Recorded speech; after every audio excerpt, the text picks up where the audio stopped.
టాలీవుడ్లో గ్లామర్ షోకు దూరంగా ఉంటూనే తన యాక్టింగ్, డాన్స్తో స్టార్ ఇమేజ్ సొంతం చేసుకున్న ఏకైక heroine Sai Pallavi. Commercial template కథలకు నో చెప్తూ కంటెంట్ డ్రివెన్ రోల్స్ ఎంచుకుంటూ ట్రెండ్ సెట్ చేశారు ఈ బ్యూటీ. బాలీవుడ్ భారీ మైథలాజికల్ ప్రాజెక్ట్ రామాయణలో సీత పాత్రలో నటిస్తూ గ్లోబల్ ఆడియన్స్ ను మెప్పించేందుకు రెడీ అవుతున్నారు. సాయి పల్లవి వేసిన రూట్లోనే ఇప్పుడు మమితా బైజు ట్రావెల్ అవుతున్నారు. ప్రేమలు సినిమాతో ఓవర్ నైట్ సౌత్ ఇండియాను షేక్ చేసిన ఈ మలయాళ కుట్టి డిఫరెంట్ జానర్స్ లో సినిమాలు చేస్తున్నారు. రొటీన్ గ్లామర్ రోల్స్ కి నో చెప్తూ యాక్టింగ్ కు స్కోప్ ఉన్న కథలకే ఓటు వేస్తున్నారు. స్టార్ హీరోల సినిమాల్లో కీ రోల్స్ లో నటిస్తూ కెరీర్ ను డిఫరెంట్ గా ప్లాన్ చేసుకుంటున్నారు. ఇదే లిస్ట్ లో మరో యంగ్ బ్యూటీ కయాదో లోహర్ కూడా జాయిన్ అయ్యారు.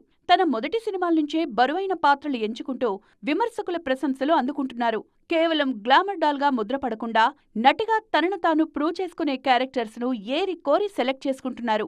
కెరీర్ బిగినింగ్ లోనే ఇలాంటి బోల్డ్ డెసిషన్స్ తీసుకుంటూ సెలెక్టివ్ సినిమాలతో ఈ బ్యూటీస్ చేస్తున్న ప్రయోగాలు ఇండస్ట్రీ సర్కిల్స్ లో హాట్ టాపిక్ అవుతున్నాయి.